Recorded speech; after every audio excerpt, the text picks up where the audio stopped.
인생을 걸어볼 만한 것이 있는가? 이 책이 최고의 코치가 되어줄 것이다. 세계 최고들은 1등이 아니다. 그들은 1등과 싸워 이긴 사람들이다. 폭발적인 아이디어, 디테일한 목표, 강력한 실천으로 인생에서 가장 큰 터닝포인트를 만들어낸 사람들. 1만 시간의 법칙을 깬 거인들의 61가지 전략. 타이탄의 도구들을 읽어보겠습니다. 팀 페리스 지음 토네이도 출판사에서 나왔습니다.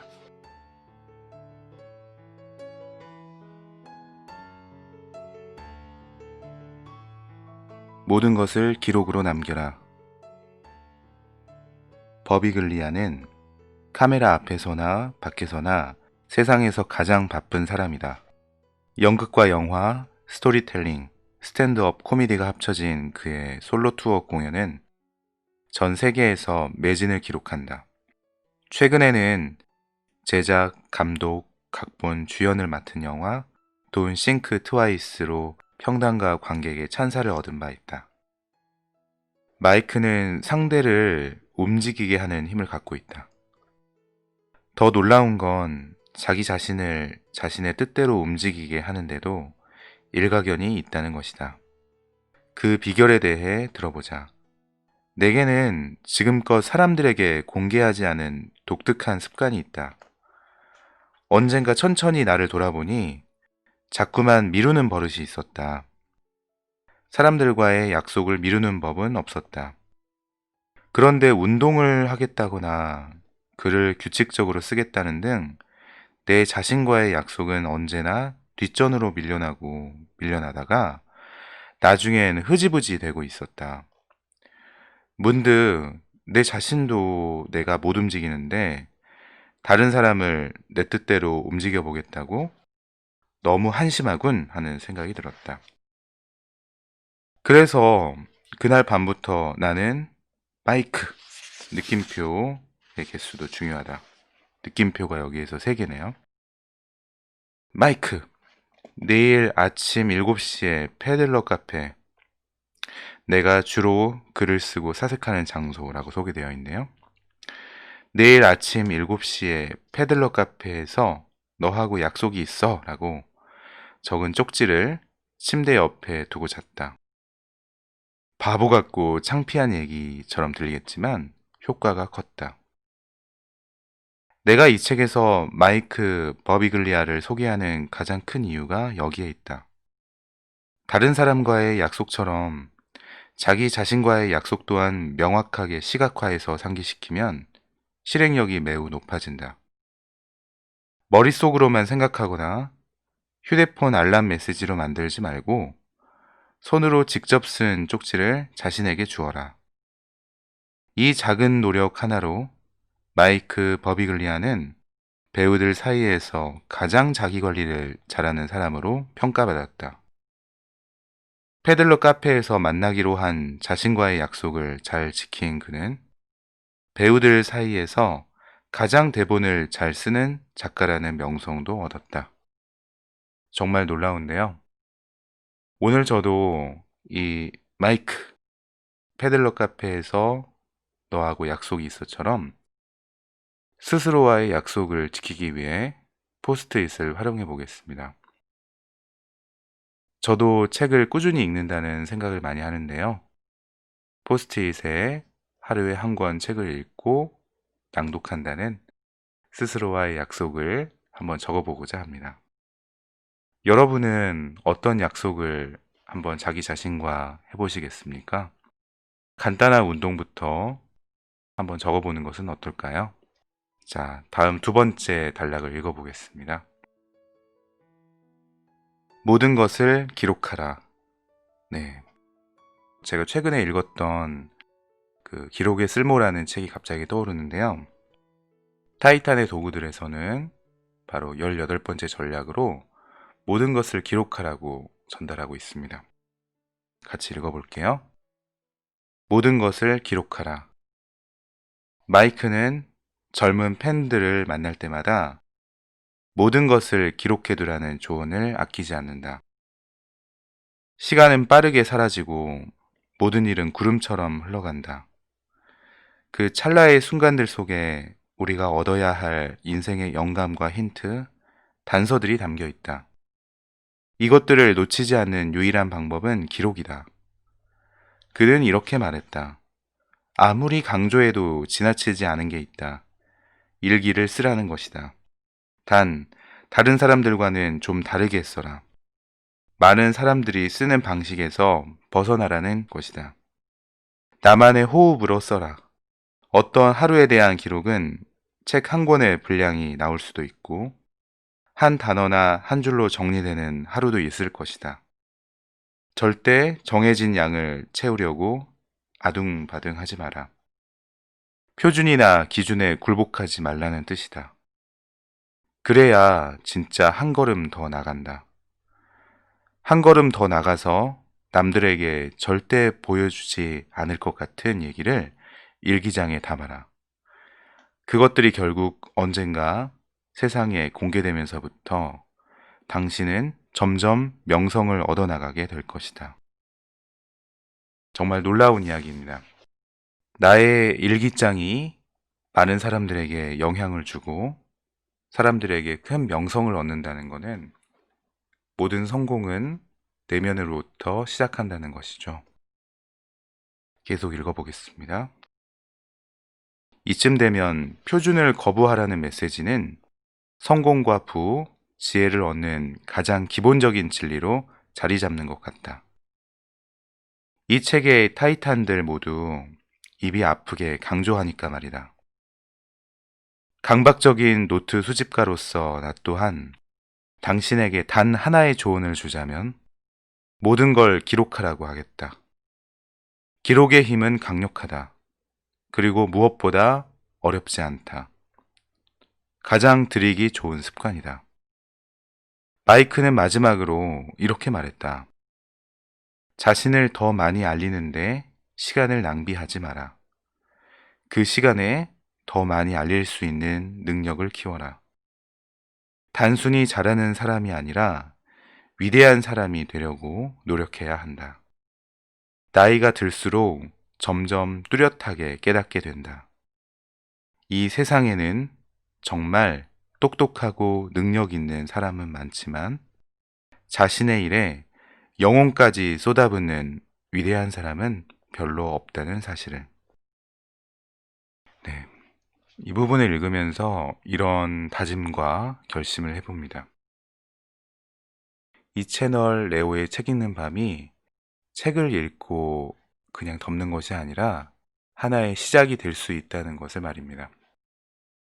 모든 위대한 것은 처음부터 크지 않을 것입니다. 지금 하나하나 기록해두고 목소리로 남겨놓는 지금 하루를 저도 소중하게 여기는 것처럼 구독자 여러분도 오늘 바로 하나하나씩 기록해 보시면 어떨까요?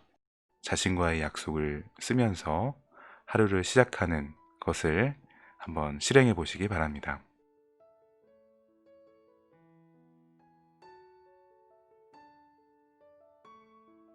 안태한 블로가 되어라. 우리가 리더라고 생각하는 수많은 역사적 인물들은 대부분 젊은 시절에 단 하나의 전략을 따랐다. 라이언 홀리데이는 이를 두고 캔버스 전략이라고 부른다. 라이언은 캔버스 전략 실행에 있어 최고의 전문가다.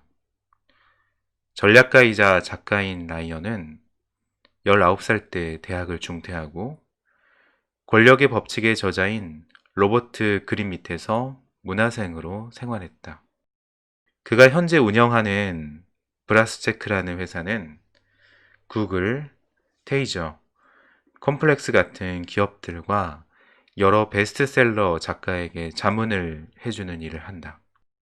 그는 지금껏 에고는 나의 적이다와 이겨내는 용기 등 총 4권의 베스트셀러를 펴냈고 이를 통해 세계적인 운동선수들, 정치 지도자들, 전 세계 다양한 계층의 사람들로 구성된 팬덤을 구축했다. 위대한 리더들이 활용한 캔버스 전략이란 무엇일까? 지금부터 라이언 홀리데이와 함께 천천히 살펴보도록 하자. 마르티 알리스 이야기. 옛 로마 제국에는 성공한 사업가, 정치가, 부유한 계층이 예술가들을 후원해줘야 한다는 전통이 있었다. 예술가들은 작품을 만드는 데 필요한 경비를 비롯해 부자들이 제공하는 보호와 식량, 선물까지 받는 대신 다양한 과업을 수행해야 했다. 그 가운데 하나가 안테암 블록, 즉 길라잡이의 역할이었다. 안테암 블록은 후원자를 위해 앞장서서 길을 터주고 메시지를 전달하고 심부름을 하는 등 후원자의 생활 편의를 도모하는 역할을 했다. 유명한 풍자 시인 마르티 알리스도 그랬다.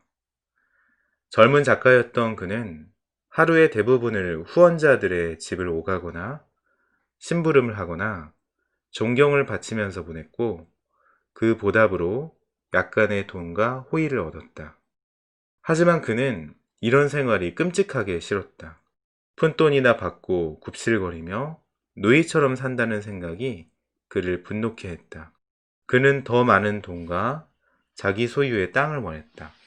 그래야만 자신이 꿈꾸는 위대한 작품을 쓸 수 있을 것 같았다. 하지만 이는 불가능했다. 그 결과 그의 시에는 늘 로마의 지배 계급에 대한 깊은 증오와 심란한 풍자가 새겨지게 되었다. 여기서 우리는 아주 역설적인 깨달음을 얻을 수 있다. 만일 마르티알리스가 안테암 블로의 삶을 살지 않았다면 그토록 매혹적인 풍자와 통찰을 갖춘 시를 쓸 수 있었을까? 그의 시가 오늘날까지 전해질 수 있었을까? 불가능했을 것이다. 이 사례는 바쁜 현대를 살아가는 우리에게 어떤 깨달음을 주는가?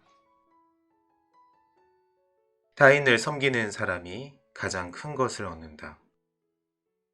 오늘날 지금 이 순간에도 자신의 진가를 인정받지 못해 분노하는 천재들을 우리는 쉽게 만날 수 있다. 그들은 자신이 존경하지 않는 사람들을 위해 원치 않는 일을 억지로 해야 한다는 생각에 비탄에 젖는다. 하지만 생각을 약간 다르게 하면 이는 탄식할 일이 아닐 수도 있다. 타인의 밑에 있는 경험은 우리에게 많은 걸 가르쳐 줄 수 있다. 미켈란젤로, 다빈치, 벤저민 프랭클린 같은 위대한 인물들도 기꺼이 오랫동안 다른 사람의 밑에서 일했다. 안테암 블로의 역할을 통해 자신의 꿈을 이룰 수 있다면 오히려 이 경험은 삶의 행운이 되어주지 않을까?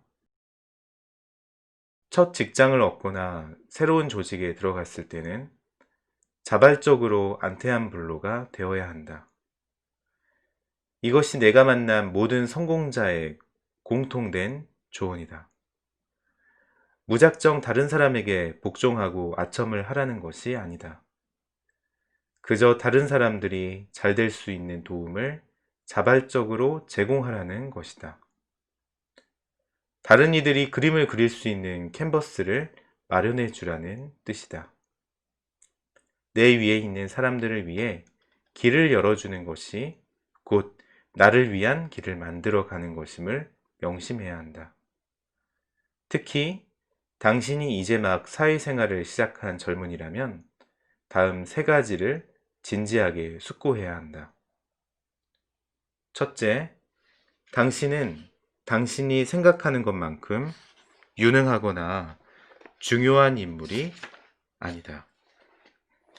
둘째, 당신은 태도를 조금은 바꿀 필요가 있다. 셋째, 당신이 안다고 생각하는 사실들 혹은 책이나 학교에서 배운 것들은 대부분 시대에 뒤떨어지거나 잘못된 것들이다. 네. 회사나 조직에서는 얼마든지 대체 가능하며 내가 없더라도 그 조직은 돌아갑니다. 그런 사실이 때로는 슬프고 비통한 마음을 가지게 하지만 이런 거를 겸허하게 받아들이면서 그 과정을 통해 성장할 수 있다는 것 같네요. 계속 읽어보겠습니다. 가장 이상적인 것은 내가 원하는 성공을 먼저 거둔 사람이나 조직에 소속되어 일하는 것이다. 설령 여기에 실패했다 할지라도 실망할 필요는 전혀 없다. 우리가 아는 훌륭한 스승보다 우리가 모르는 훌륭한 스승이 세상에는 엄청나게 많기 때문이다.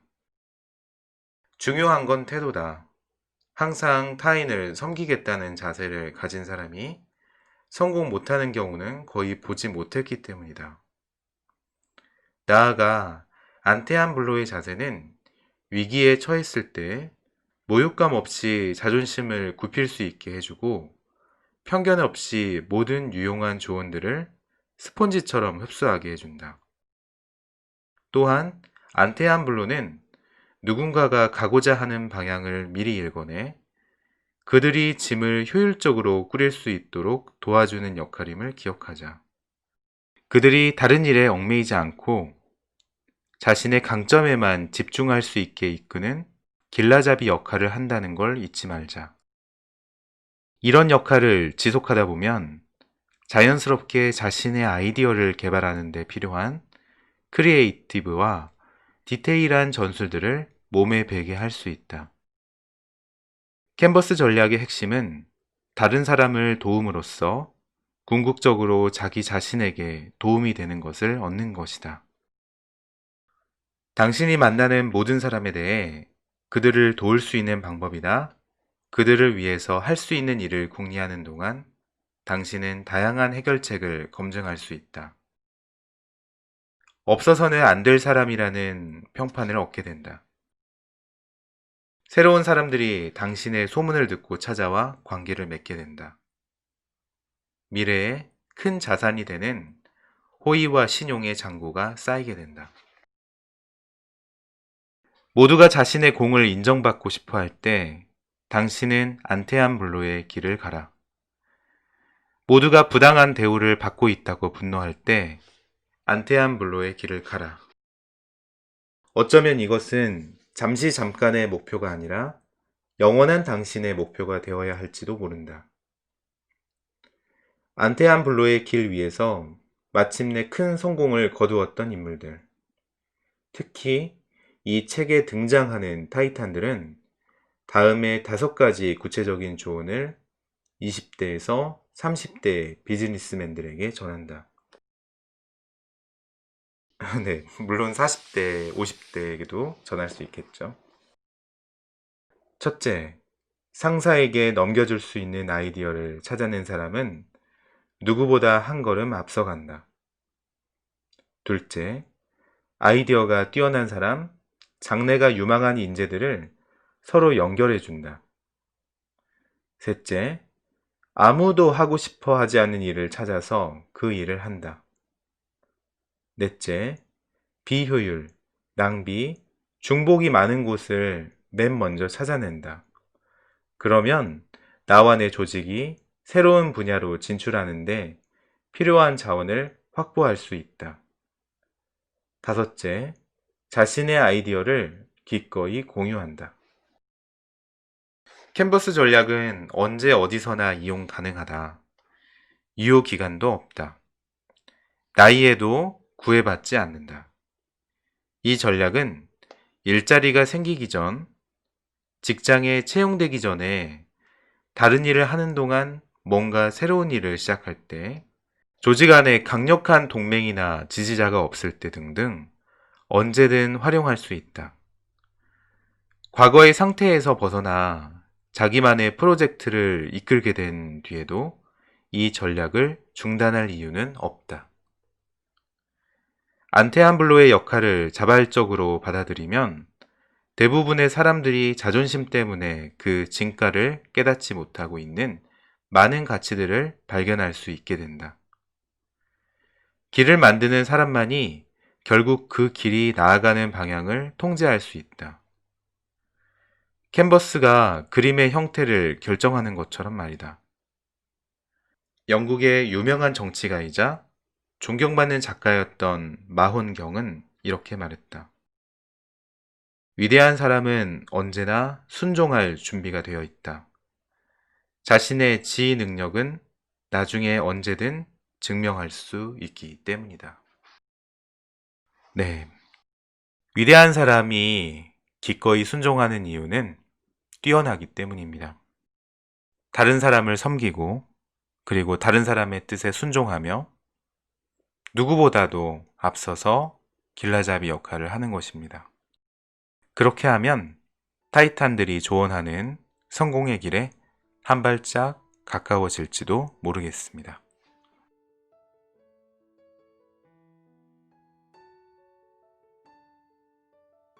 쓰고 쓰고 쓰고 또 써라. 22번째 타이탄의 도구입니다. 닐 스트라우스는 더 게임, 더 트루스를 비롯한 8건의 뉴욕타임스 베스트셀러를 발표한 작가다. 롤링스톤의 편집자와 뉴욕타임스 기자로도 명성을 쌓은 그는 논픽션 분야에서 가장 글을 잘 쓰는 사람으로 손꼽힌다. 그는 말한다. 성공하고 싶은가? 그렇다면 글을 잘 써야 한다. 프리덤을 켜라. 닐은 자신을 구원해준 프리덤이라는 앱을 강력 추천한다. 작가의 필수 앱이라고 입이 닳도록 칭찬한다. 이 앱은 묻는다. 몇 분의 자유를 원하십니까? 나는 130분의 자유라고 입력한다. 그러면 딱 그 시간 동안 거짓말처럼 인터넷이 막힌다. 내가 글을 쓰기 위해 앉아서 가장 먼저 하는 일은 프리덤을 켜는 것이다. 글을 쓰면서 자료를 구한답시고 계속 인터넷을 들락날락거리는 사람은 한 줄도 못 건진다. 모든 것에서 자유로울 때 우리는 우리 자신만의 고유한 글을 쓸 수 있게 된다. 닐과 나는 글을 쓸 때 나중에 검색이나 리서치가 필요한 곳에 빨간색으로 TK, 투컴의 줄임말로 나중에 추가할 예정이라는 뜻이랍니다. TK라고 적어 넣는다. 검색은 한꺼번에 나중에 해결하는 게 좋다. 따지고 보면 이 세상에서 글을 쓰는 일만큼 비효율적인 일도 없다. 정말 느리게 진행되지 않는가? 글쓰기의 가장 좋은 친구는 집중력이다. 프리덤은 언제나 집중력을 당신 곁으로 안내한다. 자신과 펜, 안티를 위해 편집하라. 닐은 글을 쓸 때 다음에 3단계를 거친다. 첫째, 나를 위해 쓴다. 내가 무엇을 좋아하는가? 둘째, 팬들을 위해 쓴다. 팬들에게 가장 즐겁고 유익한 것은 무엇인가? 셋째, 안티들을 위해 쓴다. 나를 비난하는 사람들이 무엇을 비판하고 깎아내리고 조롱할 것인가? 닐은 특히 마지막 단계에 대해 좀 더 자세히 설명한다. 나는 항상 래퍼 에미넴을 본보기로 삼는다. 사람들은 절대 에미넴을 욕할 수 없다. 그는 미리 스스로 지은 노랫말로 자신을 욕하고 답하기 때문이다. 좋은 글은 타인을 설득하지 않는다. 비판받을 만한 곳에 미리 가 있을 줄 아는 작가가 성공한다. 와, 정말 놀랍네요. 미리 스스로 지은 노랫말에 자신을 욕한다면 누구도 먼저 비판할 수 없겠죠. 왜냐하면 자기 자신이 스스로 비판하는 곳에 도착해 있기 때문입니다. 와, 이런 생각은 해본 적이 없는데 정말로 대단한 것 같아요. 계속 읽어볼게요. 글은 화려하기보다는 솔직해야 한다. 100개를 다 가진 사람처럼 보이게 하는 전략은 최악이다. 80개에서 90개쯤 가진 10개에서 20개쯤 부족한 사람이라는 사실을 솔직하게 털어놓을 때 더 돋보이게 마련이다. 솔직함이야말로 타인들의 실시간 피드백을 얻는 글을 쓸 때 최선의 전략이다. 작가의 벽이란 존재하지 않는다.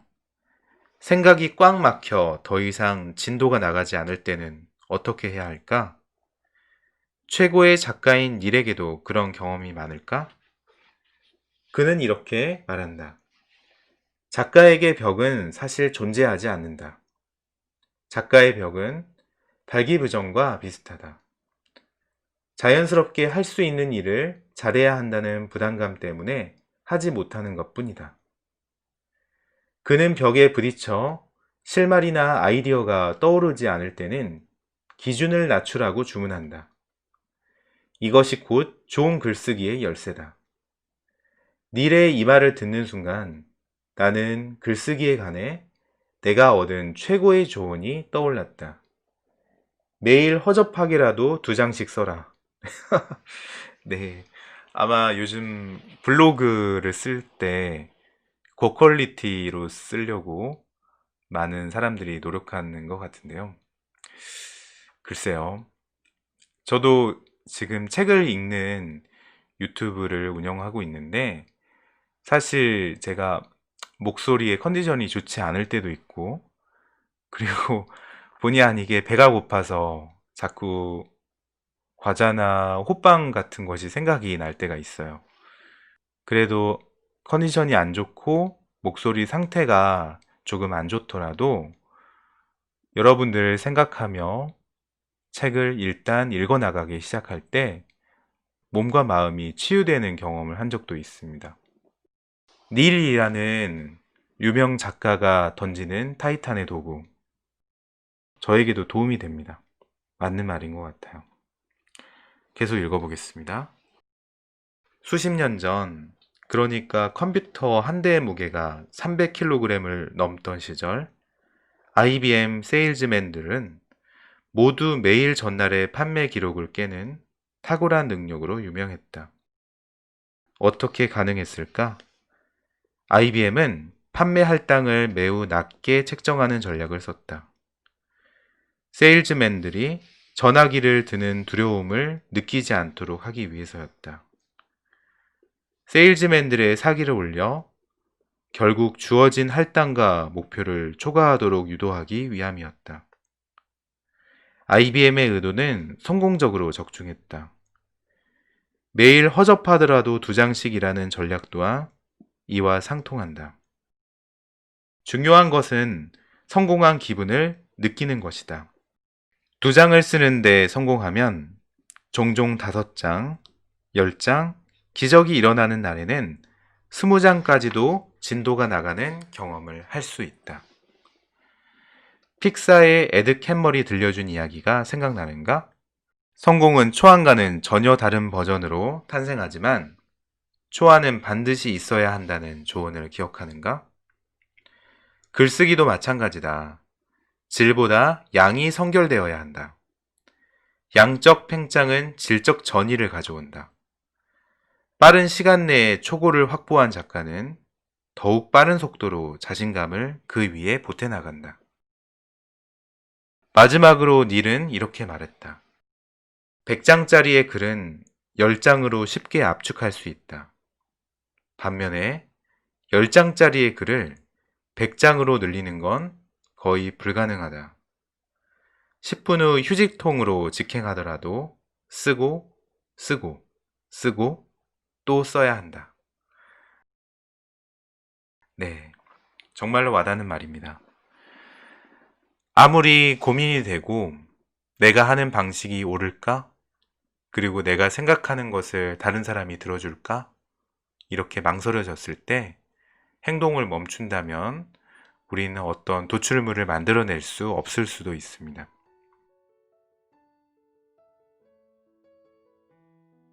타이탄들은 어떻게 두려움을 극복하는가? 우리에게는 평생 숙명처럼 붙어 다니는 2 친구가 있다. 두려움과 불안이다. 이 2 친구와 어떤 관계를 맺어야 할지에 대해 가장 지혜로운 답을 줄 수 있는 현자는 누구일까? 단연 알랭드 보통이 압도적인 표를 얻었다. 알랭드 보통은 우리 시대에 가장 영향력 있는 철학자다. 왜 나는 너를 사랑하는가? 불안, 행복의 건축, 뉴스의 시대 등 펴내는 책마다 베스트셀러가 되었고 각박한 삶을 살아가는 수많은 사람들의 몸과 마음을 치유하는 인생학교를 전 세계에 설립, 활발한 사회운동을 펼쳐나가고 있다. 지금 이 순간에 감사하라. 알랭은 우리가 두려움과 불안을 벗어나지 못하는 이유에 대해 이렇게 설명한다. 당신의 삶을 너무 타인에게 맡기고 있기 때문이다. 당신이 진정 원하는 것과 향하는 곳을 알면 타인의 중요성은 뚜렷하게 약해진다.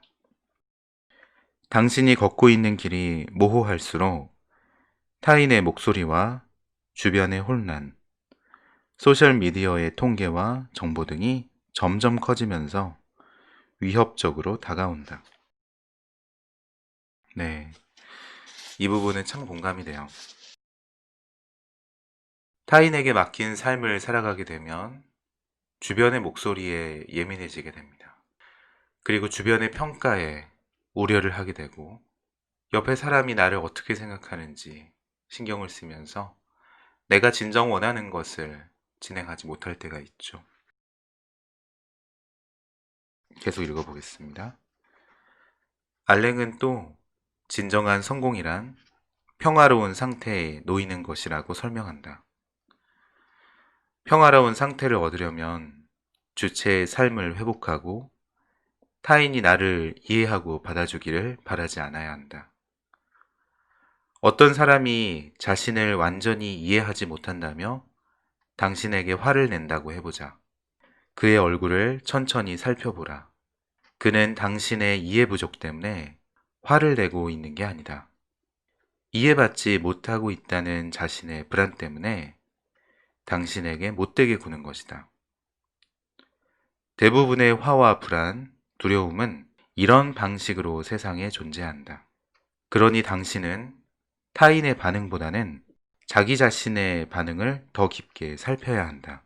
타인에게 상처받는다는 건 결국 자신에게서 상처받는다는 말에 다름 아니다.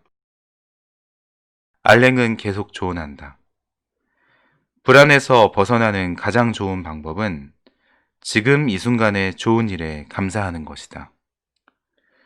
모든 것은 끝이 있고 모든 것은 사라진다는 것을 알아차려야 한다. 규칙적으로, 의도적으로 잠깐씩 멈춰서서 그 사실을 즐길 줄 알아야 한다. 들에 핀 꽃을 보고 탄성을 지르면 사람들은 당신을 패배자라고 손가락질할지도 모른다. 지금 꽃을 보고 감탄할 시간이 있느냐고, 원대한 꿈은 없느냐고, 야망이 그것밖에 안 되느냐고 말이다. 하지만 경험을 더 쌓고 시련의 파도를 넘고 넘다 보면 언제부턴가 꽃 한 송이, 아름다운 구름, 모두에게 친절한 미소를 날리는 평화로운 아침 같은 일상의 사소함에 대해 생각하게 된다. 운명의 여신은 우리에게 무엇이든 할 수 있다. 인간은 그만큼 나약한 존재다. 해고에 대한 불안, 신체의 질병, 경제적 압박 등 조금만 상황이 틀어져도 우리는 쉽게 무너진다. 아주 약간의 좌절만으로도 그렇게 된다. 따라서 이 같은 나약함을 담담하게 받아들이고 별 큰일 없이 무탈하게 지나가는 하루에 진심을 다해 감사할 때 극복의 길이 열린다. 감사야말로 불안과 두려움을 보내오는 운명의 여신에게 맞설 수 있는 인간의 가장 효과적인 무기다. 명상가 샘 해리스 또한 두려움을 사라지게 하는 간단한 방법으로 맑은 하늘을 이용할 것을 권유한다. 이는 많은 타이탄들이 효과를 얻고 있는 방법이기도 하다. 그는 이렇게 말했다. 족첸을 아는가? 이는 티베트 불교의 최고 수행법이다. 두려움이나 불안이 엄습할 때는 눈을 뜬 채 맑은 하늘과 지평선 너머를 쳐다본다. 그러면서 현재 경험하고 있는 것에 아무 판단 없이 주의를 기울여 보라. 머리가 맑아지고 고개를 푹 숙이고 있었을 때의 감정들이 사라지고 있음을 목격하게 될 것이다.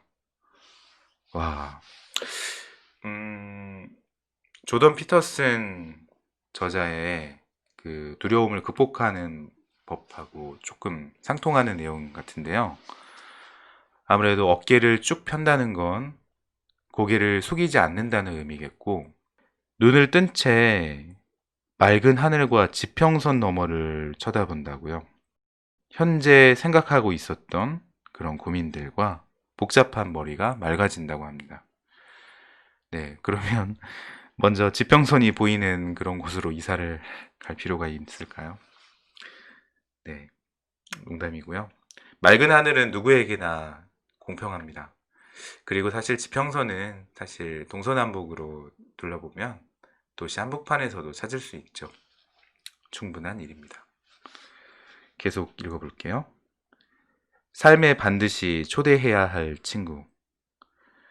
불안과 두려움에 대해 인상 깊은 깨달음을 준 또 다른 인물로 케빈 코스트너를 꼽을 수 있겠다. 그는 평단의 찬사와 함께 혁신적인 스토리텔러로 평가받는 세계적인 영화 배우다. 무명이었던 젊은 시절의 어느 날, 그는 낡은 픽업 트럭을 몰아 한 작은 지역 극장에서 열리는 오디션에 참가하고자 달리고 있었다. 그런데 일순간 속도가 갑자기 140km까지 치솟았다. 브레이크는 말을 듣지 않았고 꼬리에 꼬리를 문 차량들의 브레이크 등 불빛이 점점 크게 다가왔다. 그는 회상한다. 아주 짧은 시간 동안 죽는구나 하는 생각이 들었다.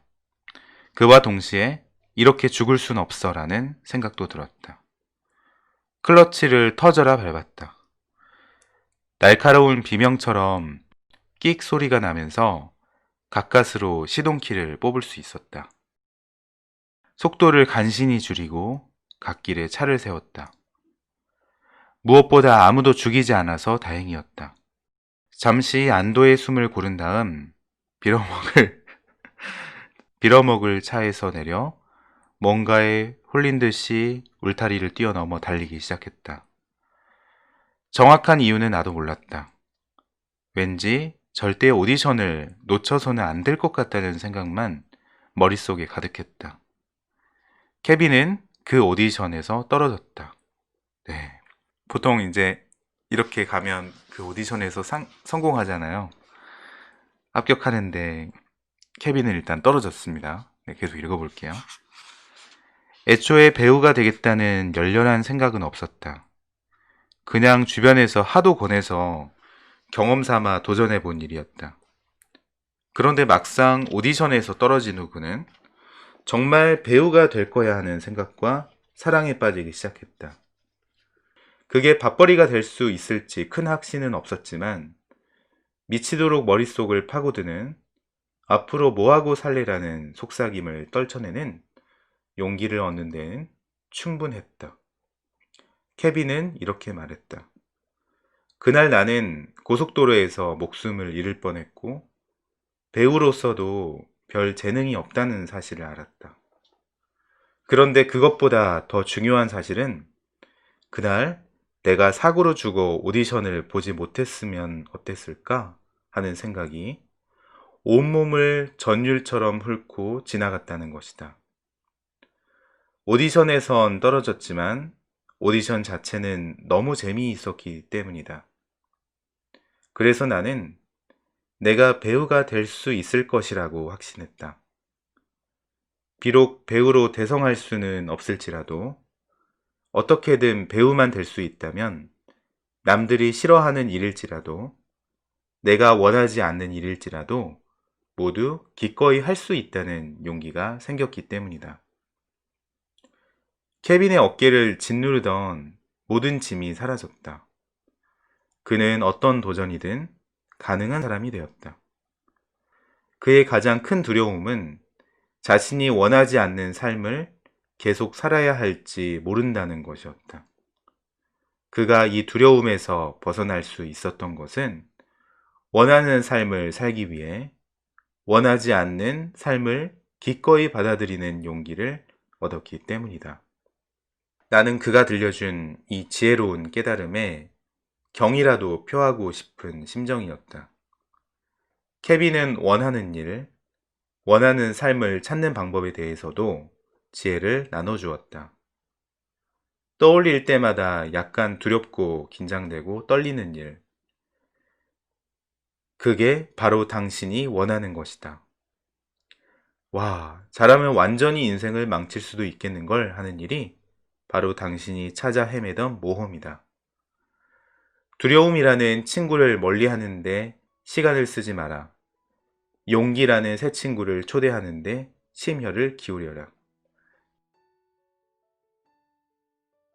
두려움이 목표를 가로막을 때 화재를 진압하는 것뿐 아니라 심해 탐색, 로프 및 라펠 구조 작업, 열차 사고 현장에도 파견되는 샌프란시스코 레스큐 2팀의 캐롤라인 폴은 최고의 여성 소방관이다. 레스큐 2팀 역사상 최초로 화재 현장에 투입된 여성 소방관이자 루지붐은 미국 올림픽 대표팀 선발전에도 참가했던 그녀 역시 한때 둘째라면 서러워할 겁쟁이였다. 그런데 어떻게 세상에서 가장 용감한 인물이 될 수 있었을까? 아직 자신의 미래를 결정하지 못했던 시절, 캐롤라인은 무엇보다 두려움을 극복하지 못하면 자신이 앞으로 무슨 일을 하든 간에 한 발자국도 못 나갈 것이라는 사실을 잘 알았다. 그래서 그녀는 평범한 사람은 상상도 못할 일을 벌였다. 자신의 두려움을 마주보기 위해 세로로 설치된 케이블선을 타고 230m 높이의 금문교를 올라간 것이다. 한밤중이었다. 나는 케이블 선을 올라 70층 높이의 둥근 가로바 위를 걷기 시작했다. 발 아래에는 아무도 없었다. 양 옆으로 뻗은 두 줄의 얇은 와이어가 안전을 위한 유일한 장치였다. 첫 발자국을 떼는 건 기적 같은 용기가 필요했다. 하지만 두 걸음, 세 걸음쯤 걷고 나자 그냥 보통 평지를 걷는 것과 똑같다는 느낌이 문득 들었다. 그러니까 두려움에서 용기까지는 두세 걸음이면 충분했던 것이다. 두려움이 용기로 바뀌자 캐롤라인은 아찔한 허공 위에서도 자신을 찾아온 감정 모두를 고요하게 바라볼 수 있었다. 기대, 흥분, 짜릿함, 집중, 자신감, 재미, 두려움. 마침내 그녀는 깨달았다.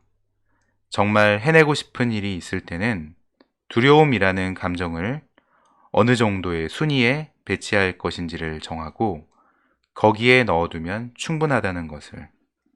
네, 이 부분을 읽고 어렸을 때 읽었던 만화 슬램덩크에서 경기를 앞둔 북산고등학교 채치수가 떨림이 멈추지 않았을 때 두려움을 최고의 컨디션으로 만들었다는 그런 내용이 생각이 납니다.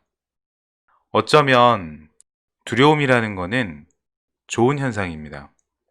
약간의 두려움이 신경을 집중시키고 그리고 그 두려움을 통해서 최고의 실력을 발휘할 수도 있기 때문이죠. 계속 책을 읽어보겠습니다. 그녀는 이렇게 말했다. 공포와 불안, 두려움을 느낄 때는 자신의 모든 감정을 벽돌처럼 따로 하나하나 떨어뜨려 놓은 다음 다시 한 개의 선 위에 그것들을 올려보라. 인생이란 이 벽돌들을 단단히 쌓아가는 작업임을 알면 두려움이란 벽돌을 어디에 어떻게 배치해야 무너지지 않을지 깨닫게 된다. 두려움은 무조건 부정적인 감정이 아니다. 반드시 부수고 없애야 할 벽돌도 아니다. 적당한 순위에 재배치된 두려움은 우리를 안전하게 이끈다.